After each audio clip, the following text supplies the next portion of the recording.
Thanks for coming out this evening. It's been quite nice to feel that sense of buzz, that sense of anticipation. It's a special place, a lot of special evenings, but this one is as special as any and more so for us.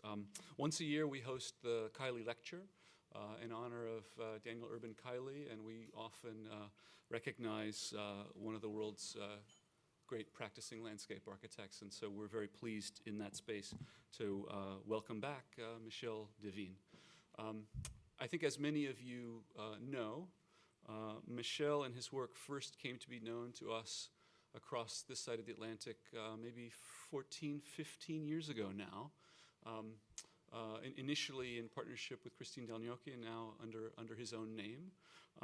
And in that context, I remember distinctly being in Philadelphia, and then later being here in Cambridge, and watching there was a moment when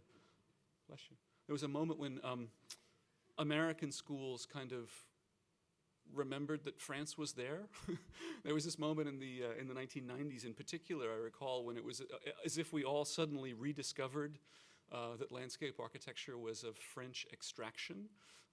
For those of you that have just gotten a copy of the Harvard Design Magazine in your box, you may not have read yet, but take a look at the pieces arrayed there. You'll find, among other things, a range of French authors and points of view, but also a little piece in which I've argued that, in fact, the origin of the professional field itself, the origin of landscape architecture, can be found in a French origin. In that regard, it's not a surprise in a way, but really for me something very specific about Michel's practice that it seems to have embodied, and I think it did when it was first apprehended here in North America, but has through his most recent work, a set of paradoxes. On the one hand, it embodies natural and ecological processes in a way that I think many of us can identify and have been commented on. And at the same moment, it didn't seem to get caught in that cul-de-sac of kind of continually delayed gratification, but actually arrives in form, and often in urban form, and quite consequentially so. For me, I remember the moment I first saw the project for the Confluence in Lyon. And I thought, well, there's now a different time after seeing that project.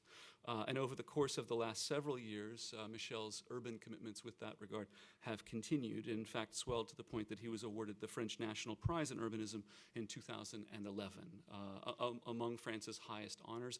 An extraordinary accomplishment for a landscape architect who, in the introduction to his recent book, described himself as having nothing to show for that half career of effort.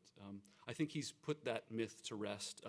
Particularly, you should also keep track of his recent North American commissions, done work recently at the Walker Arts Center, the Dallas Center for the Performing Arts, and the St. Louis Art Museum, among other commissions that are still alive, I think. This evening, I'm hoping we'll hear a little bit about the Port of Marseille and the other present engagements of Michel Desvigne. Please welcome Michel Desvigne.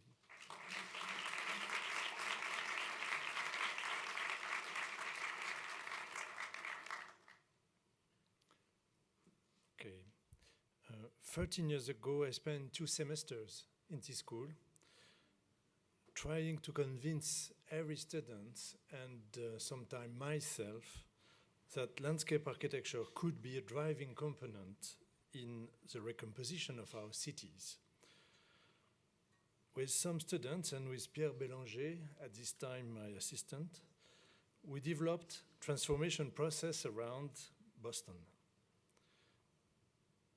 I must confess that it was an announcement. Landscape architecture at this time in Europe and in the US was absolutely not a serious component of urban design. I must confess also that what we did here in the GSD was a strong resource and for my work after. Today I'm very hopeful and proud to show a very short list of projects where some progresses are visible. I will do it as French people, so it's a kind of improvisation. I will mostly spend time on one project because it's a very interesting case study It's in Saclay. It's a very interesting case study. I'm not especially speaking about what we did, but the kind of commission it evokes. And then we will have Little Brothers, I mean, other project, but shown in a very short way. And it's a menu, depending on time.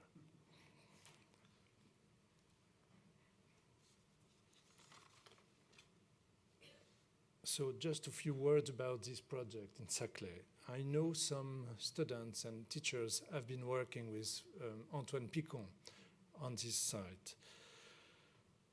So first, the drawings I will show are mine, but they are also Xavier de Geyter, Belgian architect, Floris Alkemad, who used to be urban designer for Rem Koolhaas during 20 years, and sometimes some drawings will be from OMA, Rem Koolhaas office.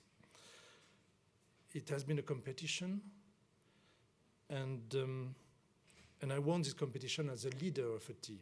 And this was the first time in France, on the recent period, that a landscape architect could lead such a big team dealing with urban design.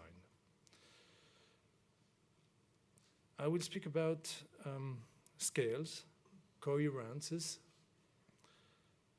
and coherence according scale. Just in 2 words, it's an important commission state. This is probably known even, I guess you heard about it. So 15 years ago, French state decided to create a strong campus about engineers' sciences. So, and as you know, a cluster unifies academic field, research, and some economic activities. Okay, we start. So what we have to deal with 7,000 hectares, and I will only show what happens on the white perimeter. This is a 7,000 hectares perimeter, and you can see Paris. So this is a very important project for state, and it is part of this project of Le Grand Paris. Of course, it's a transformation process, and our commission starts with a 6-year-long contract.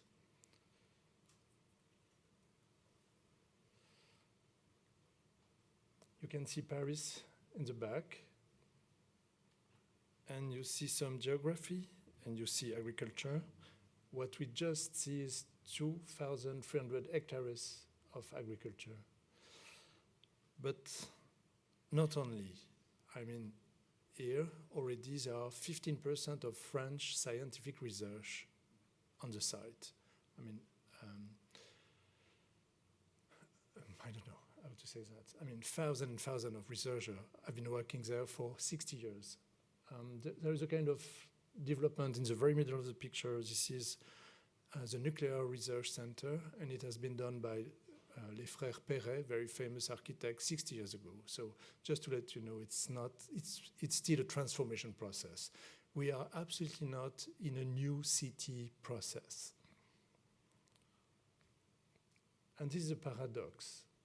I mean, the picture on top shows this kind of image one could have. So it looks like a nowhere, agriculture. But the second picture shows this 15% of French scientific research already located on site. And this is this very poor existing place. But when I say poor, it's not the right word. So you have École Polytechnique, a famous engineering school. You have a strong research center for agronomic. You have a strong research place for electronic, and you have this last picture on the bottom with this nuclear research center done by Frères Perret. And by the way, just to give you, and this synchrotron, you know, place for electronic acceleration. And just to give you a sense of scale, because this is really the hard story, the development for the nuclear site is 250 hectares. And as a reference, a strong development in Europe is this site. And usually it takes 30 years to build it. these pictures shows, you know, this kind of ambition. So it will be part of a short network of big clusters, hopefully. And this is just about these 7,000 hectares. It's big, as you see. So sorry about the unity. We'll speak mostly about kilometers and meters, but I think it's easy to translate. So how to do that? You know, we're in front of this 17-kilometer long, 14-kilometer long, but the whole side, by the way, is 30 kilometers long. So we'll have to address all these scales in the same moment. And you will be shocked, but we refer to American history again. And, but a recent one. Washington, as you know, has been expanded at the beginning of the 20th century by Olmsted, by the son-in-law. And he developed Georgetown, a park system, which is very interesting because we have a lot of documentation on it, which was not the case at the 19th century with the father's work. Of course, we all know this plan done by a French, by the way, L'Enfant, but this is not the purpose. And it's about the west expansion. These maps are from Olmsted's son-in-law, according to what we know. And this is the existing site. You always have the 2-kilometer reference. And this was in 91. The project here is about building a park system to organize universities around Washington. So for us, fantastic, exactly what we need as a reference. And what is more, I mean, an anecdote, but interesting, and I love this movement from Europe and America, you know, anytime, because of course he moved and he traveled in Europe. And of course, he was deeply inspired. He thought by European landscape. And so this is London, but with a strong irony, this is Paris. And in the very bottom on the left, there is Saclay. So, you know, it's very ironical. And of course, he referred a lot to this famous masterpiece here in Boston. These pictures are very interesting. So, because these are pictures, and of course we didn't have picture from the father. I mean, very few of them. And what I really love, and this is my understanding, maybe historian could be shocked by what I will say, but there is, according to me, an invention of the pre-existing natural geography. And by the way, this natural geography is as poor as these pictures are. I mean, like sewage system and not rivers, not creeks. So he literally make an atlas, an inventory of all this small pre-existing natural geography. Then he purposed this transformation. So the parks, so you see the section of the same creeks and valley, with of course all road system, water, stormwater collection, and a landscape. And for us in Europe, it's fantastic because there is a big misunderstanding with American park system in Europe. I mean, I do understand that your park system was a kind of viabilisation. Maybe somebody can help me to translate that. It means, you know, like you create the first track, the first way, the sewage, access and address. It has a function.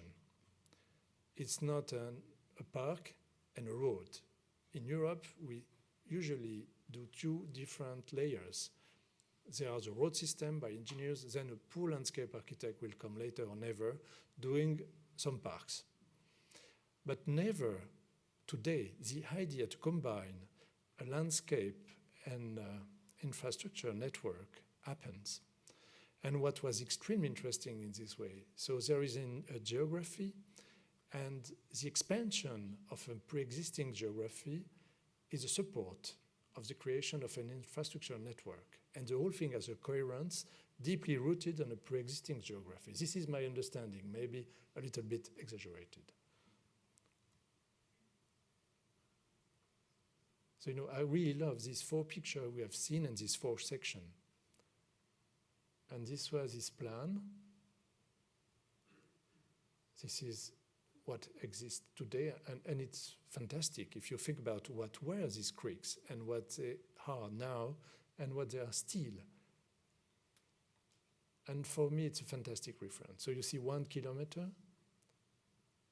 and I call it, it's a personal translation, of course, and interpretation of géographie amplifiée. You can understand what it means. And you, as American people, know exactly what it means. So, of course, they are all ways and parkways and bridges, and every infrastructure are within this park system. It's potentially nice. And it's nice. And you know, it's great. I mean, it's not everything, every road, every people and water is in the park system.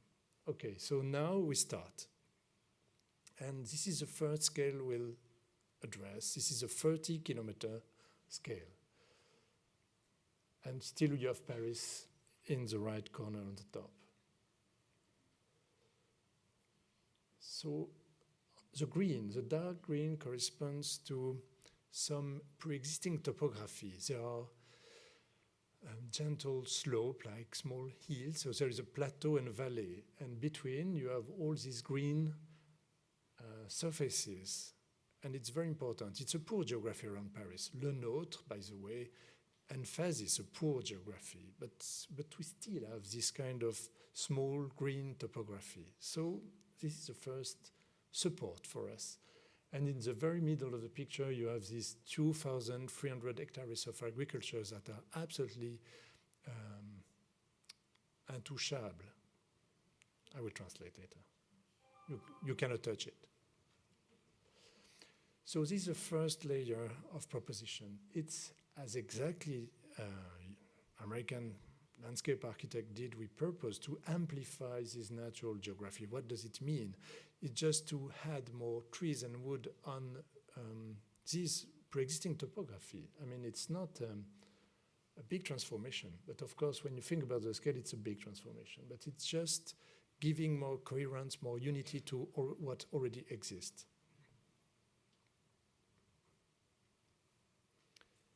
And so it will be very difficult, I must say first. So these red areas corresponds to campuses. But when I say a campus, it corresponds to a place like 2,500 hectares. Because it's like that. It exists now, and we are going to intensify these pre-existing campuses. And we are in charge of these like 10 important campuses. And we start to accept the idea that it will be an archipelago of campus. Because it is like that, we have to transform it. But to deal with this amplified geography, help us accept the archipelago idea. I mean, there will be a unity of it, because we will have an horizon line from both valley and plateau that will give a unity physically and visually to it. Of course, to make it work and acceptable, there will be a strong transportation system that will connect these intensified campuses. And a metro has been voted, and it's part of the Grand Paris project, and it's now voted, really. And you see the red lane that will connect the major part of these campuses.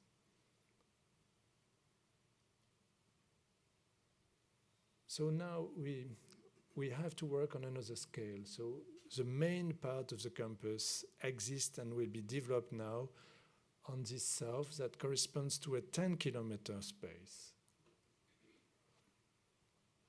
And again, it's not a desert. Today, this is maybe more than 10% of French scientific research.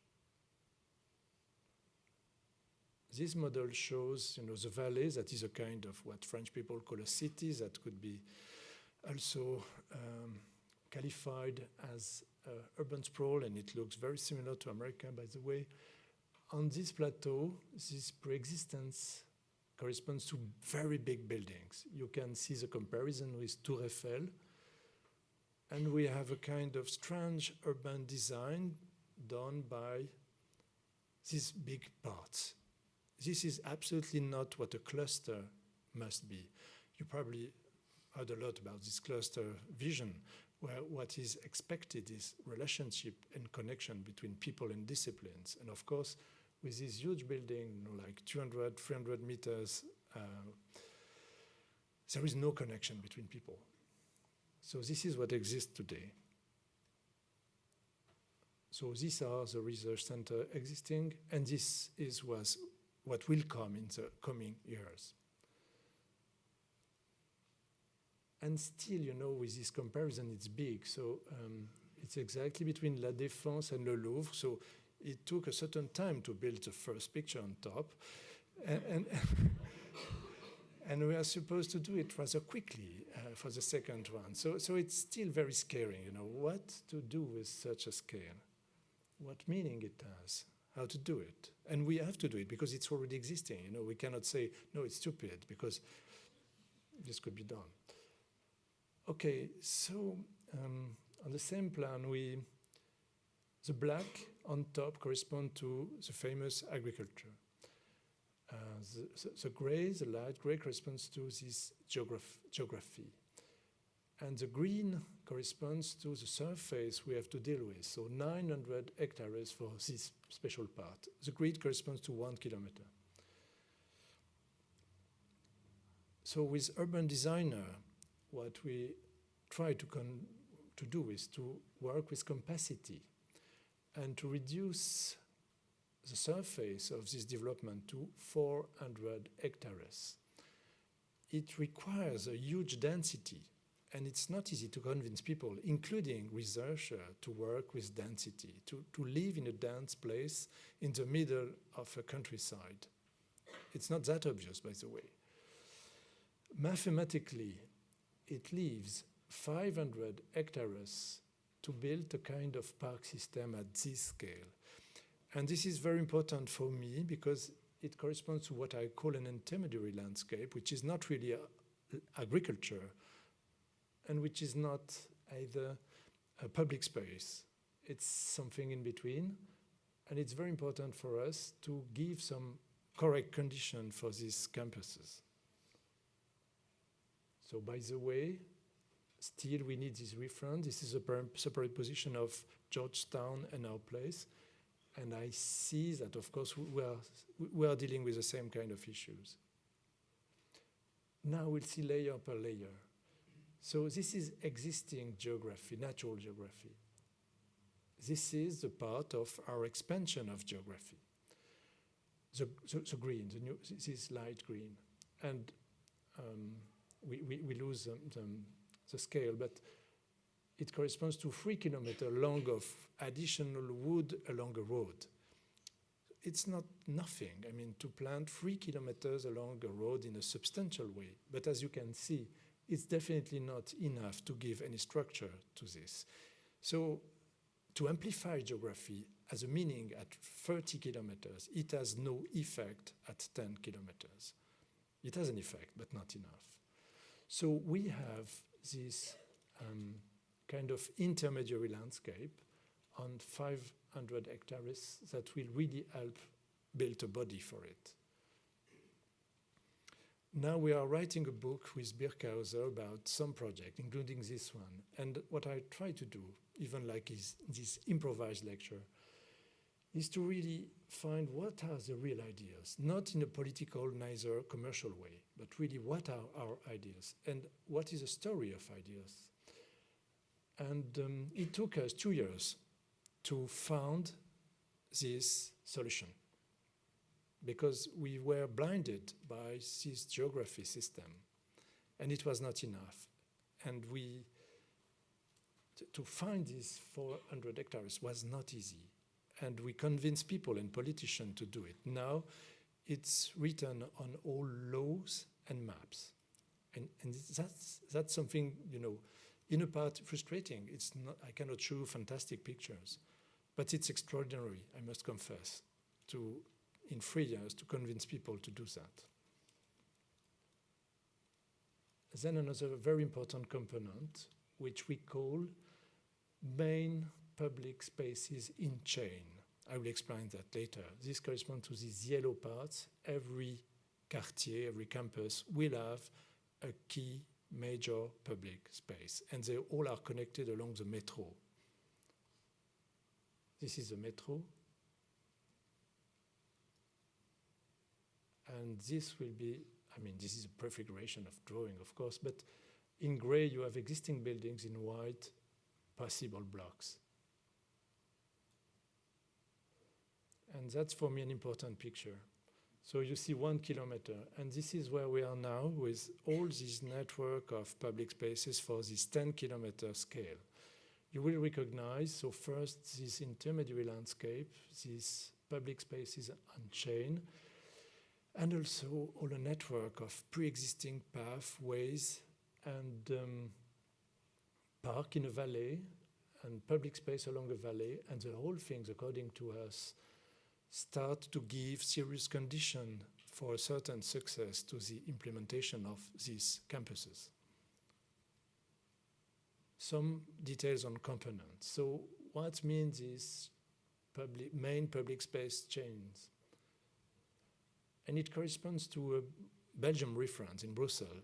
When people expanded the city on the east part, they first built a metro, and along the metro they started to build main public spaces like parks.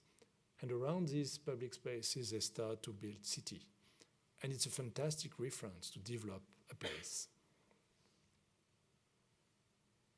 Now, a few words about what is this intermediary landscape.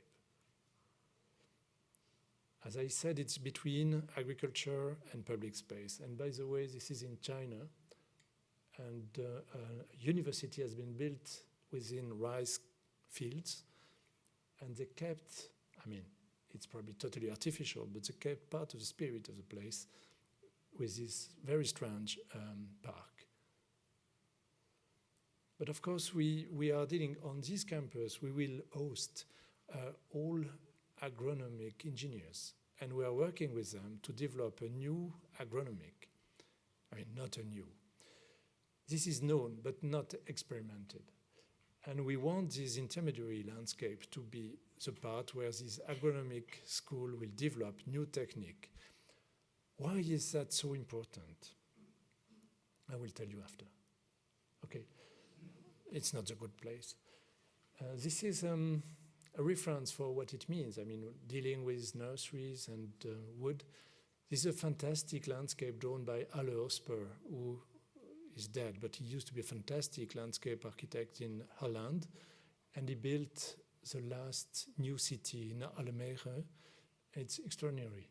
Okay, but what we want to do is we want to use this to first manage time, because even if this will be a fast project, it will take 20 years. I mean, 15 as a minimum. Politicians believe 5, probably 30. Anyway, we know it will be long, and we will have to use landscape to accompany all this transformation process. And it means that first we will build it, and progressively all this building will work with. We will do that because we will have to face huge earthworks. You know, as soon as we build building and build roads, we will have to deal with big volume of materials. And we will use this intermediate landscape to host all these materials and even to improve the quality of earth. Of course, we'll need it to collect storm water. We'll need it to have nurseries. We'll need it for a lot of reasons. And we are already starting it. We need, at the very beginning, some provisory car parks, and they will be on this landscape as well. These pictures, that is from another project, by the way, just shows the character it could have. It's not really a countryside, it's not really a campus, it's in between. Of course, it can welcome sport activities, and this will be the case very soon. This drawing shows a prototype that will be built in a few months, so we already will have 1 hectare done in a few, months, where we will experiment, even with this agronomic school, every component. I mean, stupid rendering to show that, if one doesn't understand. Okay, and this is for this 10-kilometer, very provisory axonometric that shows this development and the connection with this intermediate landscape and agriculture. So again, why is that so important? I didn't answer to my question.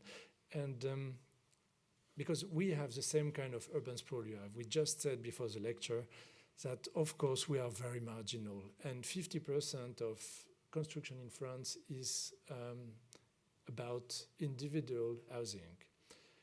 And we have sort of camp. You know, there is no limit, as in America, you will recognize. There is agriculture, and there are these mass of houses, and nothing in between. I mean, never in human history this happened. I mean, it's terribly poor. One believed to live in country, and there is even not a path that connects this quartier with the country.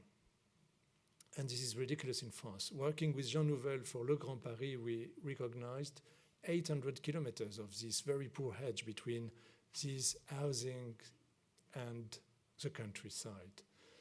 And we think this hedge, this frontier, must be exactly what we try to invent here, some intermediary landscape between city and country that will give almost a network of paths for people to be allowed to walk in the country, and potentially to build strong activities with a very intense local agriculture with glass houses, etc., etc. So we hope this campus will help really invent solution to be expanded at a, at a big level.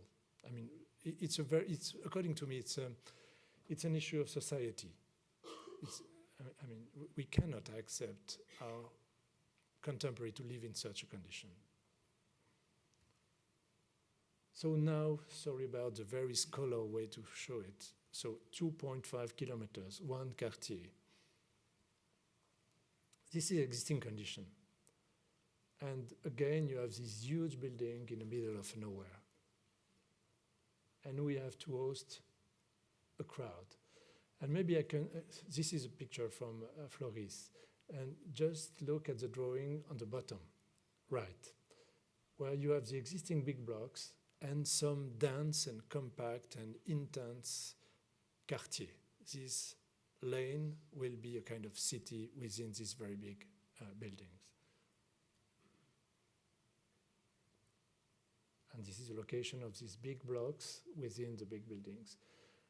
Again, we must not forget that it's a transformation process. And again, the gray buildings correspond to existing building. But we must give an identity, a real strength to this accumulation of buildings. And you will recognize your place, of course. So you recognize, even at this scale, all the components. So from the top to the bottom, okay, from the top you have this expanded geography, then there are parks, then there is a public space campus, and at the end we have this intermediary landscape. So even at this scale we will find everything. But of course the main component when it's small is not the geography, but the public space. And this is what we are doing, you know, the pink. We try to have a network of intense public space that will give the unity and the identity of this quartier.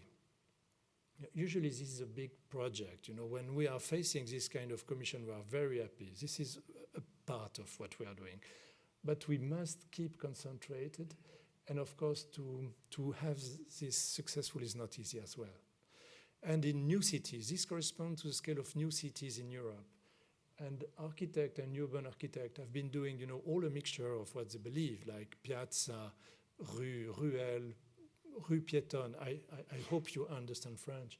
And sometimes park and garden, all this palette of typology of public spaces. And sometimes it looks totally fake. These piazza in new cities are just boring because they do not correspond to all users during times that built a piazza in a city. And again, back to America. So we think, so first there is a special typology for this band, and all buildings will be built around large courtyards. And you know, this is the kind of classic work we all are doing. It's a very small part of what we are supposed to do, but again, you know, you know where you are. And for me, it's very important, you know. James Corner, I mean, like 13 years ago, explained me, inviting me at Penn, that all these American campus, in part, have been drawn by French people. You know that. L'Enfant, I guess, and others. And what I really like in this campus, it's a public space. It's definitely urban. And I was walking this afternoon on your place, and I do remember how intense uses are. But it's a kind of garden. It's a kind of hybrid between a garden and a piazza. It never happened in a city in Europe, because in a city of Europe, you have an administration. And there are people for piazza and streets, and there are people for gardens. Usually they don't meet. There are directors, and of course they cannot mix up. You know, so you will have piazza and gardens forever, except in Barcelona, Lyon, and some cities that have been pioneers in just moving their administration. In this campus, I definitely think this is a fantastic and very contemporary typology. So we just purpose to do something like that, you know, of course, in our way. We are close to finish this project, but again, you know, if we start from the smaller, so we have the 2-3 kilometer, and we see that what will make it work is public space, and sometimes a major public space. When we think about the 10-kilometer scale, what will make it work is the park system. I mean, and especially in this case, the intermediary nature.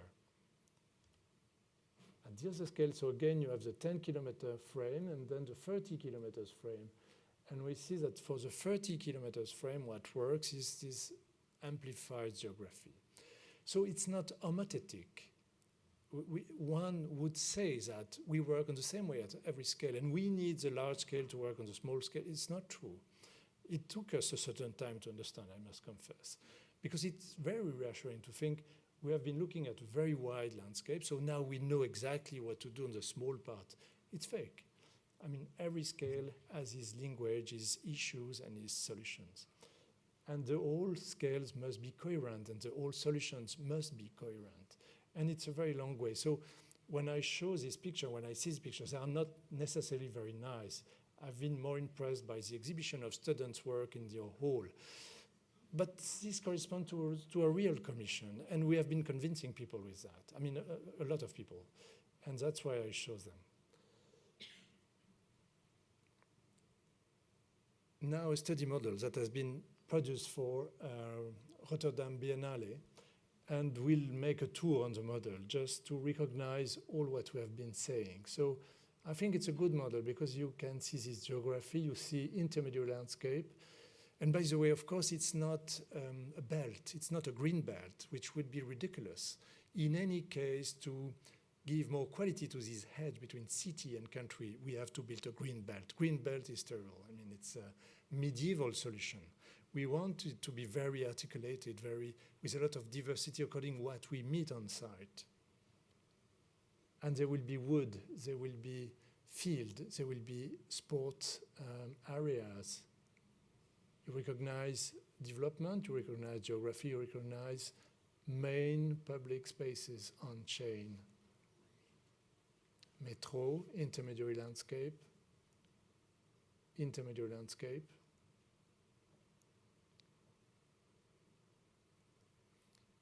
I mean, France is extraordinary for politics, as you know, and we have what we call, an incredible number of layers in politicians today. We have to convince state, region, department, agglomeration, cities, like 27 different institutions at the same site.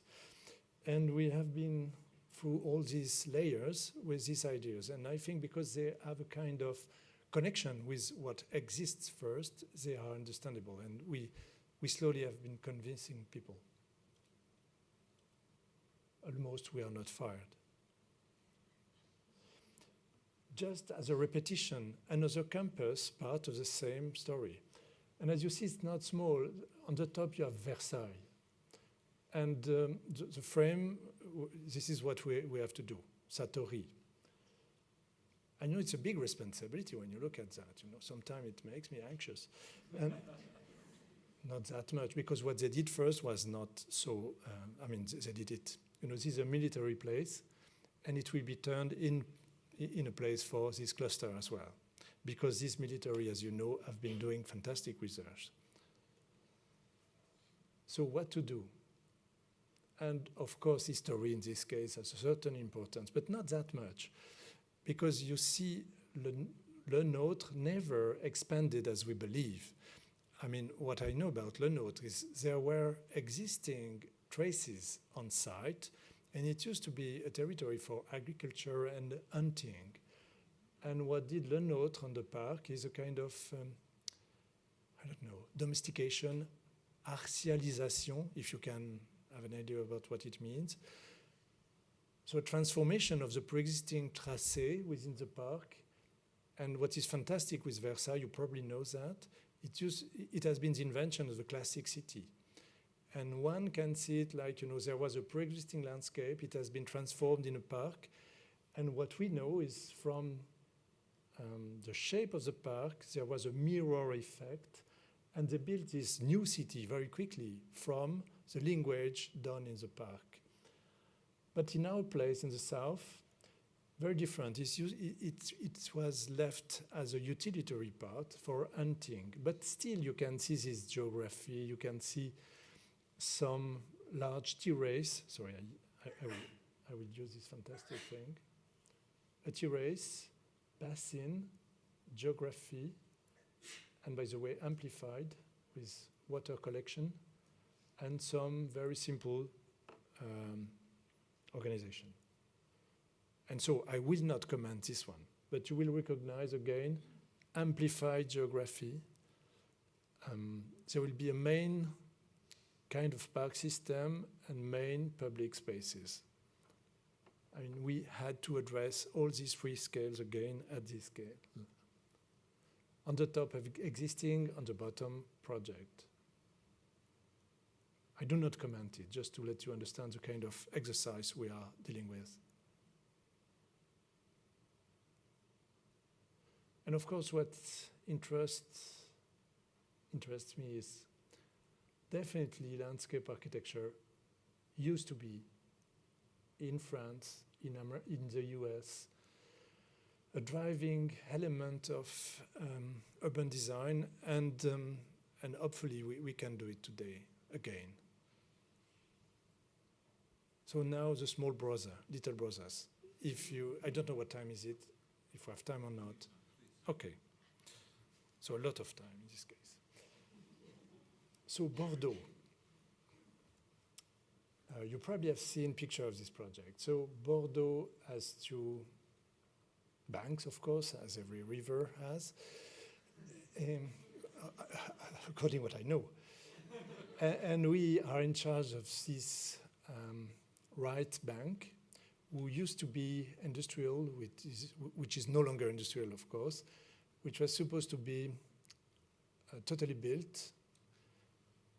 And I convinced the mayor in 2004 to keep 50 hectares, this was a strong negotiation, along the river, to build a kind of park along the river, in the very center of a city. Think about it. I mean, in America, this has been done, 20 times in the 19th century. Even in Philadelphia, you have a long park along the river. You had in Boston the same thing, and it was just obvious. Along a river, you would have a park in the center of a city, of course. But today, end of the 20th century, no. In the center of the city, which is a huge urban sprawl, no way. It was built, they kept 5 meters along the river. There were a few listed trees. And so I convinced this mayor, against every urban designer on the site, not to build 50 hectares, and then to buy 50 hectares, and then to build a park. And again, I succeeded. And that's, frustrating in one hand, because I cannot show you a fantastic park. This will be done in 50 years. But this is a very important work. you probably have seen this drawing because, of course, to do that corresponds to a management in time. This will be done in a very long time, and we'll use every abandoned and bought parcel to, part per part, piece by piece, build this park. This has been exposed in the exhibition in the MoMA years ago, so maybe you have seen it. And we did some part of it. So 10 hectares is already planted and 10 others are under, we're working on them. And it's not really a park, as you can see. But I really like that. This is just a parenthesis, but I like this writing. You know, what I really hate is this kind of young, old parks. See what I mean? You have a long surface, a large surface of grass with some future big trees on it. And you have even sometimes big, and you have to wait. They look fake. You know, I really hate that. By the way, even Olmsted Park, the few pictures we have of them are not that convincing. Today, I think we cannot do. I love park system, of course, but the writing after time is fine, but at the beginning is unacceptable today. So we have to find ways to make it beautiful at every stage. Even, you know, this picture is like a few weeks after completion. The first season. And I like when we find a management in time that produces an interesting and living place anytime. Okay. So a little brother, Ile Seguin, is a very famous place. A lot of, I guess even in this school there have been projects on this place. Because we all have been dreaming and working on it. You know, this used to be a factory for cars. It has been abandoned like 20 years ago and still under thinkings. I first did a competition with Renzo Piano 20 years ago. I'm still working on the future urban design with Nouvel, the last competition I won on this island. But waiting for this fantastic completion, we already did a prefiguration garden. And I want to speak about what means a prefiguration garden. Because the crisis really helped us in one hand. Because there is a lack of money, a lot of projects are not stopped, but prefigure. And it means it's interesting because it means giving a public access, inventing practices, inventing uses, starting a life, giving traces. I really like that. You know, usually, even out of crisis, it takes 30 years to build this kind of project, and a generation waits in wasteland. Is that a good word? In wasteland. And it's longer generation, 30 years is very long.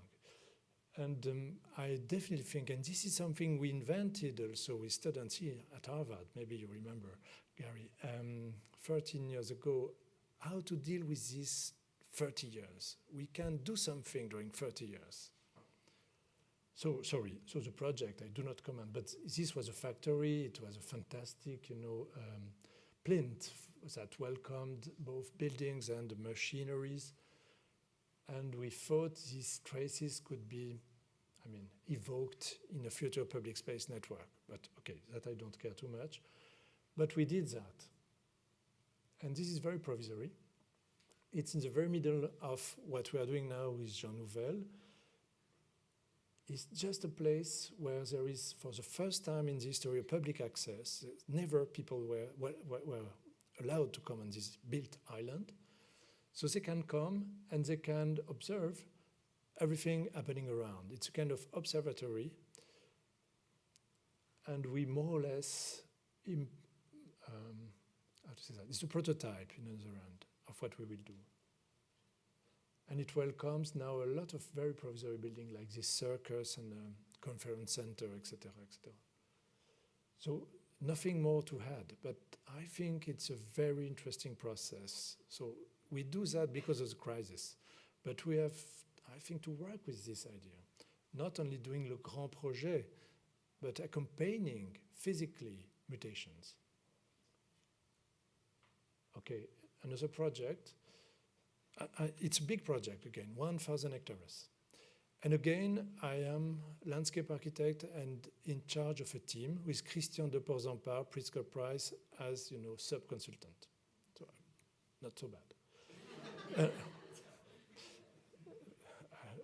But of course, it's very important.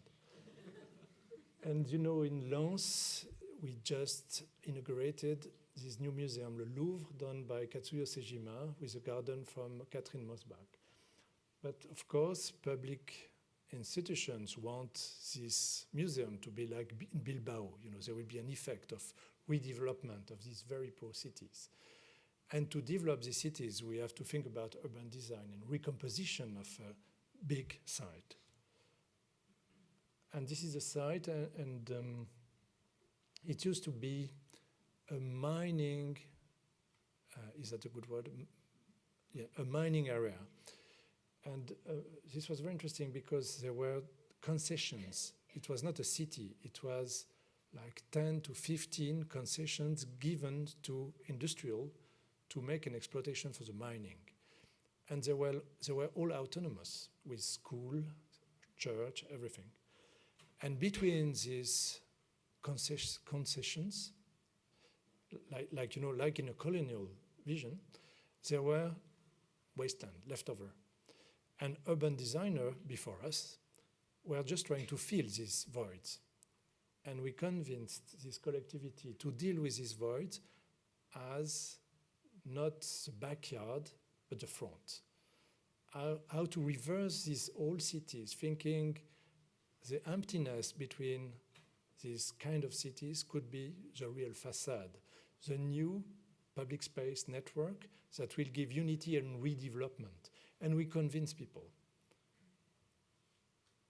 You can see the void I evoke. And one of these voids has been, is hosting Le Louvre of Katsuyo Sejima. And we want to keep all this void and build a network of parks and paths. And we convince people to build very soon this is like 5 kilometers long network.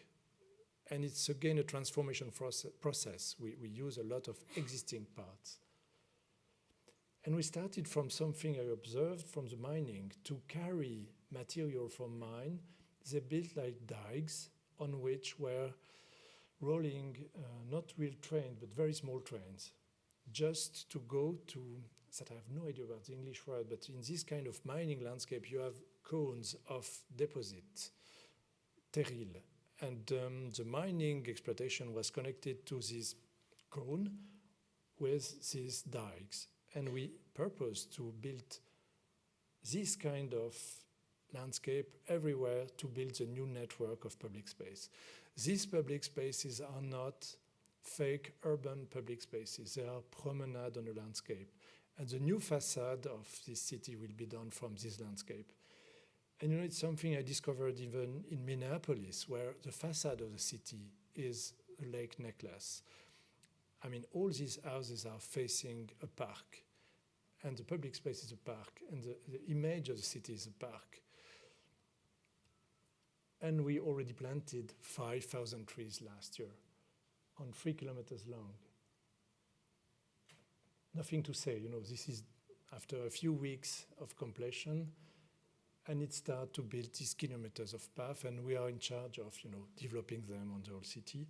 And Christian de Portzamparc, reorganizing, relinking all existing with new buildings and this new facade. And we just won a competition. You see at the very middle, this green crescent corresponds to what we were in charge in Euralens. And now we won a competition to connect all these white cones, which will be a huge park system, because this industry have been abandoned like 40 years ago, and they are no longer industrial vestige. They are quite parks, because after 40 years of artificial, sometimes plantation, we have a fantastic heritage of a landscape. And we convince these people to forget their industrial heritage and to work with this kind of neo-geographical heritage in a very positive way. because they cannot survive during generation and generation with industrial loss, with a loss of industry. And it changed the psychology of people. They are looking to their place in a very different way now. We have been working 3 years on it. Vieux Port de Marseille. So it's a famous picture of France with, I don't know, okay, it's a picturesque place. And we won this competition again. A landscape architect, sorry, it's me, of course, is leading a strong team. My small architect is Norman Foster. Fantastic, you know, of course, I'm joking, but it's true. I mean, they accepted, I'm working a lot with Foster+Partners, to develop some object, even furnitures. And this is very new. They are very expensive. So we won the competition saying, okay, the white hue corresponds to a refurbishment of Marseille Harbor. Okay. But it makes sense to do it only if we can build the green part, the big green part, which is a park system.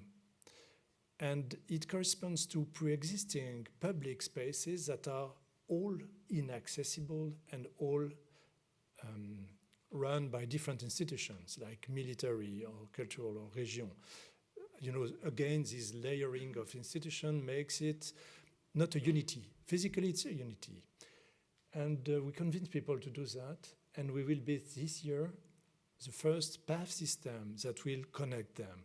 Of course, because of the crisis, there is no money to really transform them into a real park. But we will exploit what exists there with this path network. And the third part is you can see light green spots within the city. And we are doing a plan guide, and it's a kind of set of rules to transform all public spaces in the city. And still, you know, I'm very happy.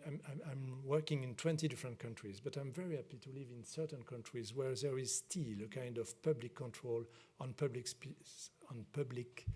spaces and cities. So we completed a big part of the refurbishment of the harbor.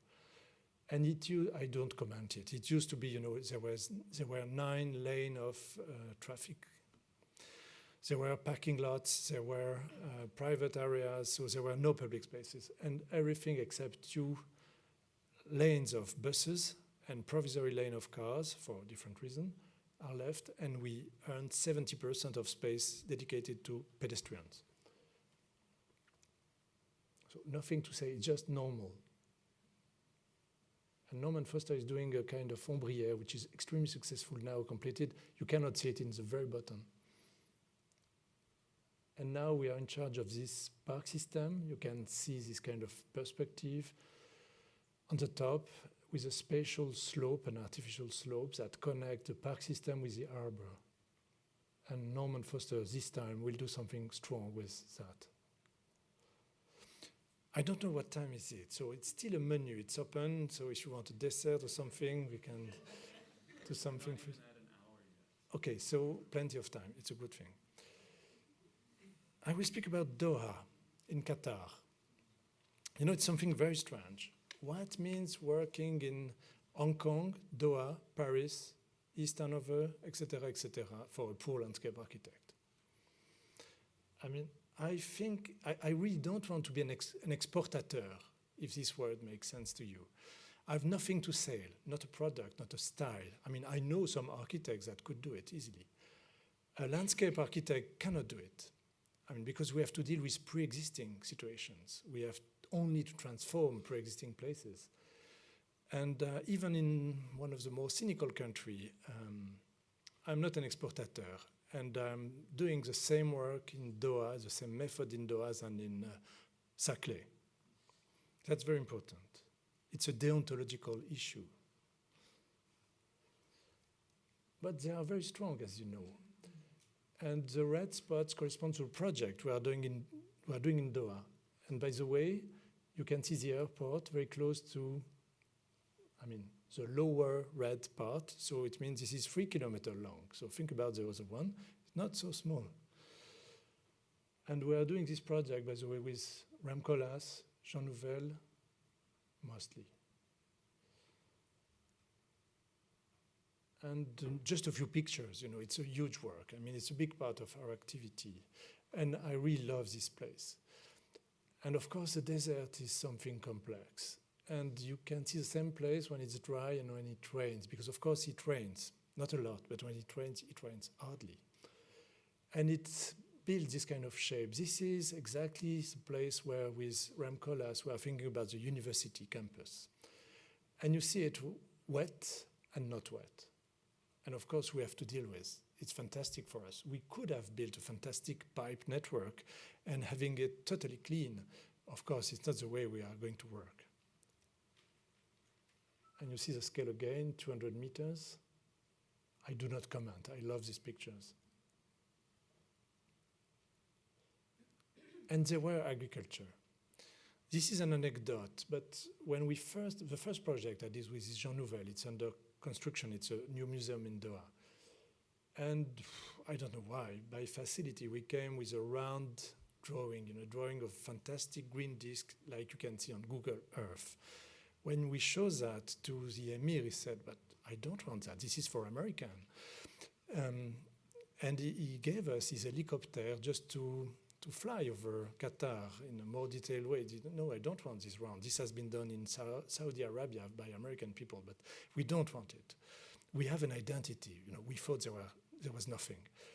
And of course, we discovered with his advice that there were a lot of farms, small farming, small agriculture, very small one, but very intelligent one. So where there was some humidity, some moisture, some building was done in a very locally, okay. And so this university will have a landscape that will welcome architecture, of course, again, which will be a mixed up of this natural landscape with water and kind of this language, this scale defined by the farming. It's sort of very simple, so I don't comment it. There are texts that help me not speak. And there is all a vision about agriculture. They decided to be to be more autonomous about food. And they are developing a farm network. And of course, they have a fantastic heritage about how to do it. And around this university, we have to develop agricultural fields.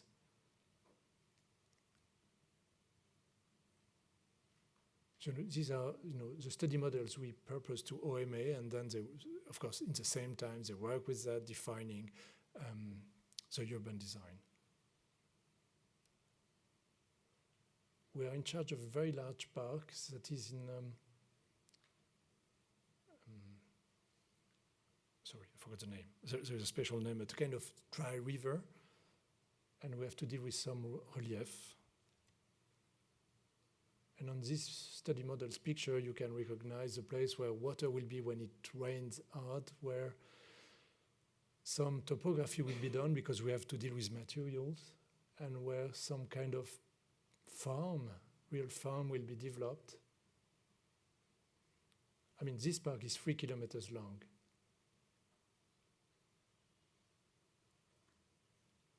And this dune will be, you know, covered by kind of desert and some plants on the desert. And it's a huge work to work with this kind of very specific vegetation. Okay, so small brothers. So this is in Moscow. They are building so of course there is a connection between Qatar University, Saclay, and Moscow University, of course, and of course the place we are. Skolkovo is a project like Saclay. But they hired a lot of architects like Herzog de Meuron, Katsuyo Sejima, Rem Koolhaas, David Chipperfield, etc., etc. And we did a first master plan with landscape architecture. And I do not comment it except these two pictures. And it's all a forest structure that works with both traces of agriculture and natural pre-existing site. In another lecture, I could show the way we are working. We are trying to do a kind of neo-pittoresque way. So we started from survey of existing landscape, and we try to amplify it again, because we need to deal with water. So dealing with, I mean, not exactly in the opposite way that in Qatar, of course, because there is too much water. So we are trying to deal with an amplification of pre-existing topography, and of course, forest is a key component. And I love this landscape. My mother is from Russia. Nothing to see with that, but just to record Governor's Island. Of course, my colleague won it. I was with him yesterday. We are always in competition. Sometime you win, sometime I win. He won it, but I still love this project we did.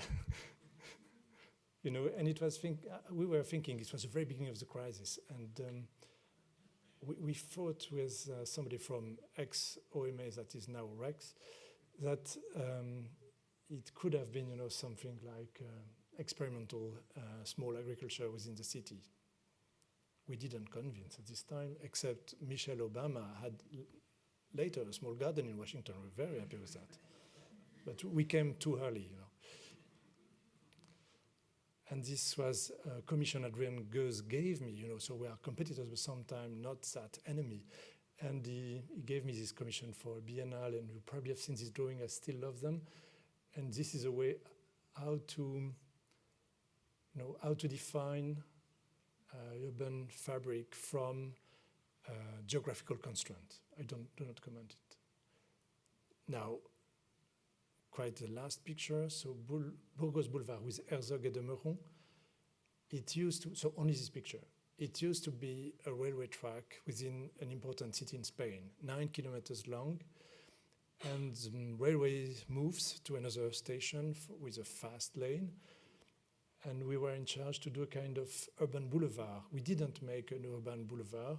We did a real landscape with road and street, of course. But we made a strong differentiation between rural parts and urban parts. And you have these two pictures showing both rural and urban parts. And we planted 5,000 trees. And it's a huge change in this city. What was the back of the city, you know, the real backyard along the railway tracks now is, you know, is a facade and is a landscape within the city. And we define these public spaces not like a succession, you know, of piazza, street, gardens, but the whole thing is a landscape. I like that. And it's like a river in the city. Last picture. So the smaller project, it's in the Ministère de la Culture in Paris. And we did 170 square meters, so you can translate in square feet, 1,700, so very, very small, and it's a miniature of a forest. And there are 1,000 plants of 100 different species, and this picture have been taken a few weeks after completion. And this was the third time we did, so this is serious. The less serious thing is, this was the third time we did it.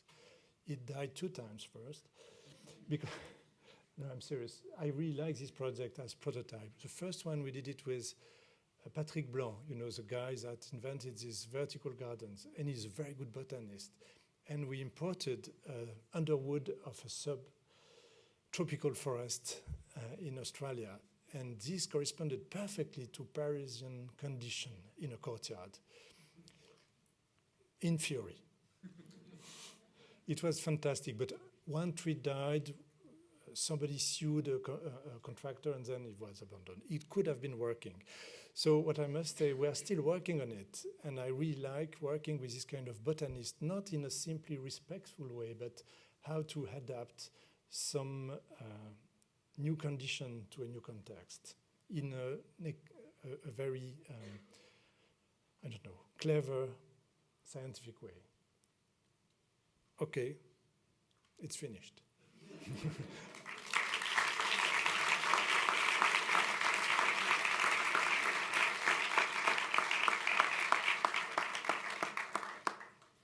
Thanks very much for that.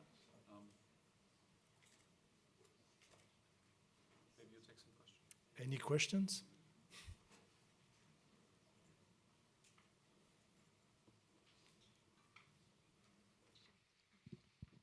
Thanks.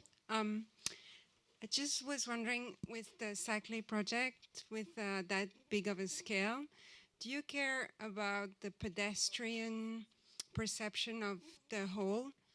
Because I remember walking in Paris Sud, and from the RER station, and it was really hot. It was crushing, and I would just walk and walk and walk and feel this wasteland of campus space. And I was wondering whether you consider that in your design. Oh, it's a nice question. And it could have been the start of the presentation. Because before us, of course, other urban designers have been working for decades on this project. And they had an illusion trying to make a unity, giving a unity to this space. And they found, I mean, this was Eechelen, Bernard Eechelen, maybe you know him, he's famous as an urban designer. And I mean, everybody could be wrong on that. So it's not a bad critic about his work. So he had I'm speaking about the south of the plateau, the 10-kilometer scale. Of course, 30 kilometers is not your question.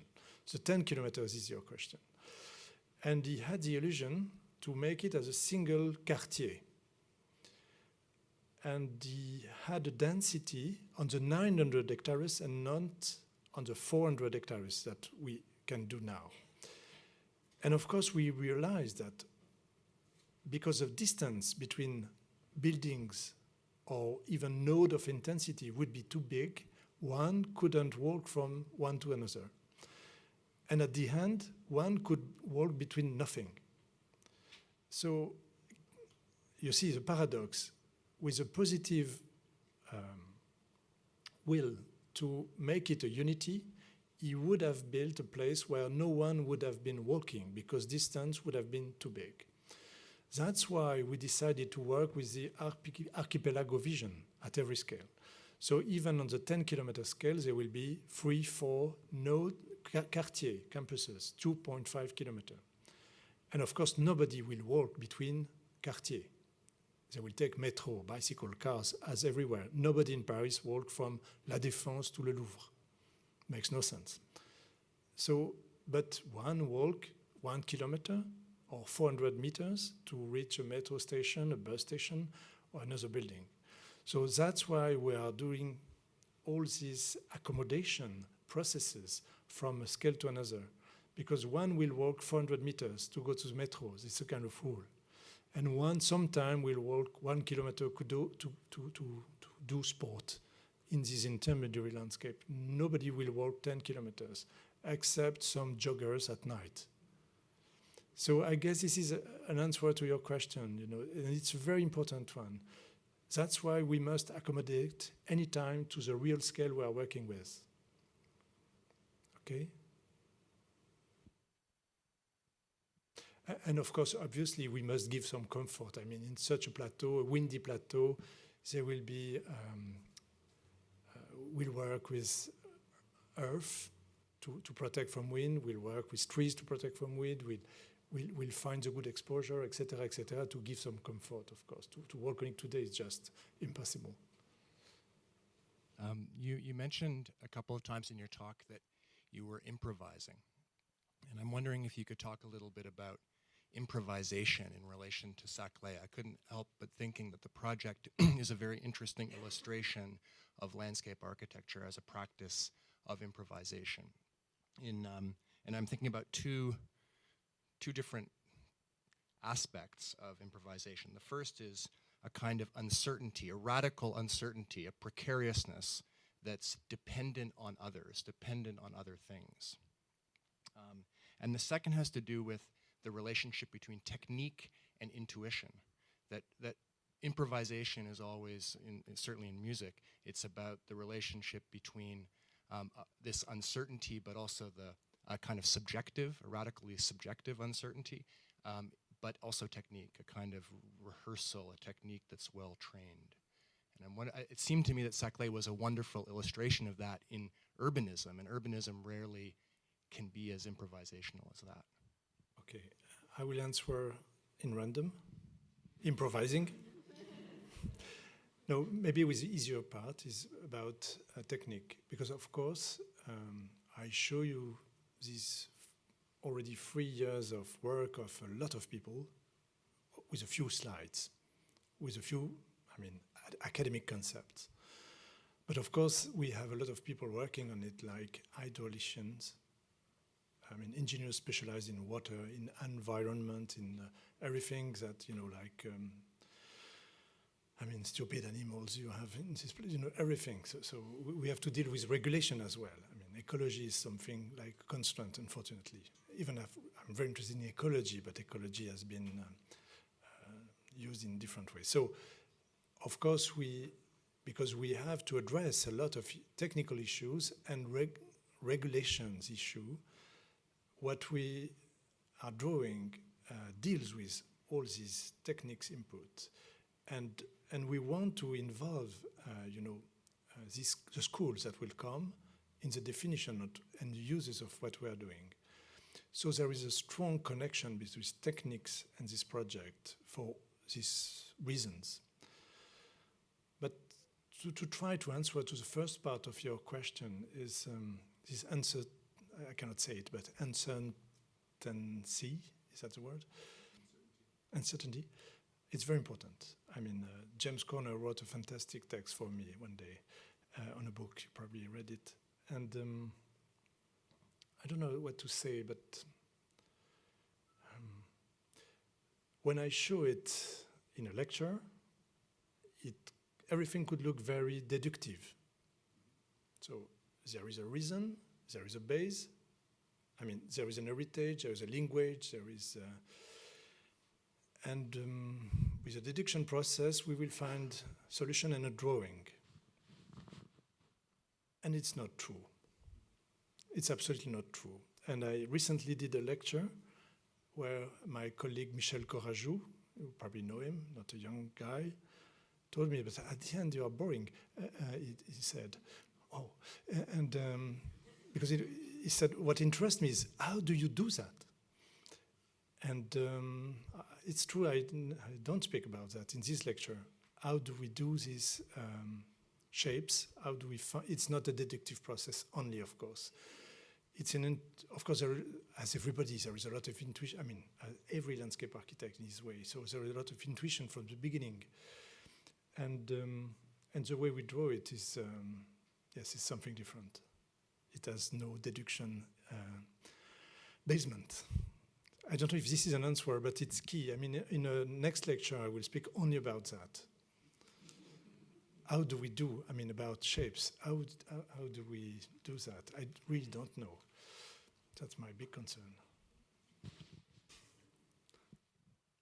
I have the microphone, so I'm going to ask my question. Creating a young landscape just to be a young landscape instead of creating a young landscape that's supposed to look like an old landscape is very liberating. What do you do 10 years after you've planted many of the landscapes that you have? Do you edit things? Do you have a plan that the city has to follow to get to the next phase? So that's very important, because we try to convince people saying we will have a management process in time, and so you will have fantastic result, good result anytime. Sometimes they do not understand, sometimes they forget. So we are speaking mostly about public commissions. Of course, if this is a private park, it's easy. But with public commissioners, it's more difficult because, as you know, politicians are changing. They have another rhythm that we have and that gardens have. And sometimes there could be, loss in what we are trying. But, so there are good cases where people never forget us. And there is a park that I'm doing by layers from 20 years. So every 3 years we come back and we add a layer. And that's very important because, by the way, at the beginning we just have trees. And slowly we have been adding a path. and then another path, and then a bridge, and then a bench, and then a playground, blah, blah. But you know, what I really hate is this kind of ghost city and ghost parks where you have everything. You know, there is nothing, but you have a street, a pavement, a bench, a lamppost, everything, and a tree. So I would have the tree, and then we'll see. For that, it requires a certain reliability of relationship between people, and this is, of course, casual. So we have very good cases where it works. And in the worst case, they have to do something. The way we plant trees is so dense that they are obliged to do something. So I really like it. And I could say some word about that. I really like to plant with a strong density at the beginning. And I realize that this is very cultural. I mean, in America, I've seen that people like Kylie and Sasaki and Robert Zion and others have been dealing with very dense plantation from the 50s in a very clever way, and it gives very good result. My colleague in Switzerland, VIEUX, work with very dense plantations. German people are not scared about that. Russian people, even during the regime, have been dealing with very strong densities, like forest men in a city. And it's very, very cultural. In France, we are hygienists. I don't know how to translate that. Hygiene is hygienist. So a tree must never touch another one. So that's something unacceptable. You know, it's everything but not that. So we have to convince people in a very difficult way. And it's recently somebody that has a real historical knowledge found picture from a Renaissance garden that is still that still looks like it has been built. And people at the Renaissance used to work with trees in a very dense way. And I do remember that Le Nôtre, at the very beginning, used to work with forests surrounded by dense edges. And we have a bad picture of Le Nôtre works because now we have alignment of trees within the alley. But these alignments in Versailles have been added by Louis-Philippe later. And in the restoration process, people decided to keep these alignments that give a fake notion of proportion Le Nôtre has. So density is a key point in my work. I really like that, to work with very dense. I prefer the micro wood than the tree. And this requires, so we have to work again on it. Even if we are fired, they will have to do something. Could you say something about how important is physical geography to your design? So I'm thinking about if you had to give a ratio of percentage of an importance to say the desert or the plateau or the sort of found geology or physical geography, that then you come in and you propose something on it or you design from it. If you had to sort of give a proportion ratio to the importance of the place that you found, and if you came to Doha and you were thinking about a circular object, and then he told you, go fly around in my helicopter and sort of let the physical geography speak to you, or you sort of imposed Washington D.C. on Saclay, two very different physical geographies. But how important would you say is the found condition that you come work in? I'm not really sure I understand your question. So I'm trying to say is, like, at the end, does the physical geography that you work in, is there a design solution that exists in sort of the existence of the place, or is that something that you impose upon it and then work with it? How much of it do you derive, exactly, how much of the physical place derives a design solution versus something that you come with in the way that you think about a place and then that design comes from it? Okay, I think I will say several things, and maybe some will fit in your question, hopefully. So, in random. So first, a critic told me a day that there is something confusing in what I say sometimes, is difference between natural geography and built geography. Because usually landscape architect could speak about geographies evoking a kind of perfect natural geography that is never existing. So, and of course, we are not in grades to, it would be stupid to try to restore a kind of pre-existing natural geography. So it's sometimes we have to be very clear about what is natural, what is built. And the built geography is sometimes extremely interesting. And sometimes is a dominant. In Saclay, you have everything about it. You have some natural geographical pre-existence, like topography, and you have sometimes all these agricultural traces, and you have even campuses traces, road systems, and all this is part of what I understand from your question, like physical geography. But they are both natural and artificial, and both are interesting. And what I really believe is I like to give clarity to these different components. Usually, when an architect is dealing with landscape architecture, he speaks about green is nature, or green will be geography. But in landscape architecture domain as well, we could have this too simplified vision about everything being geography, natural one, which is true. Mostly we are dealing with artificial geography. And we could add sometime something very new. I'm not scared about total artifice, except, when I think about Qatar is a very special country through all these countries in the Gulf. There are places where I would never work.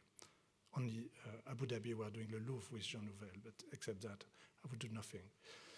When you look at Google Earth, you could be just shocked. What is this? What is this? And there are people with absolutely no doubt about doing whatever with an incredible artifice. And it makes me, I don't know, sometimes it gives trouble. I have no moral about it. It's not so easy to have a thinking about it. It's too easy to say it exists. For what I'm doing, I hope I will not be shocked looking on Google Earth on my own project. But it happened. So is that, part of an answer? Maybe one more? One more question? Yeah, I'm jet lag already, so it could stay for hours. Unless there's somebody jumping up, I wanted to take a moment. Couple of things. I'm glad you showed Marseille in part because you referenced the Plan Guide, Alexander Chimatov. Chimatov was here 2 years ago in this space talking about the idea of the Plan Guide. And there's something about that particular history and the history of French landscape that we could talk more about. But for our purposes here this evening, I want to underscore this idea of the reception of indeterminacy. You spoke about indeterminacy and the importance of it recently. And at the same moment, in certain circles, it seems to have been, particularly on this side of the Atlantic, construed as a kind of in opposition to cultural formation. That somehow indeterminacy is processual and ultimately delays or even postpones indefinitely formation, spatial cultural formation. And in that regard, I think what you've presented this evening is an extraordinary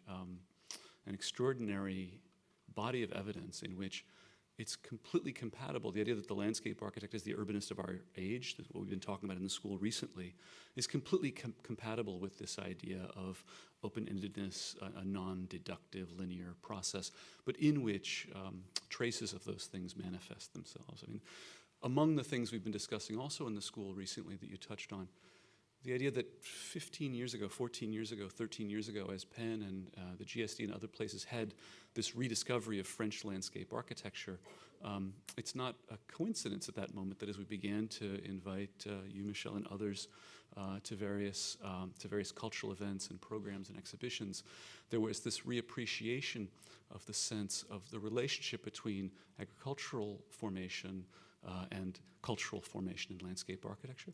And at the same moment, the idea that the landscape would be the urbanist of our age was a claim, as you say. It was a project, and yet at the same moment, in this kind of moment of middle-agedness for that project, you now have this incredible body of work.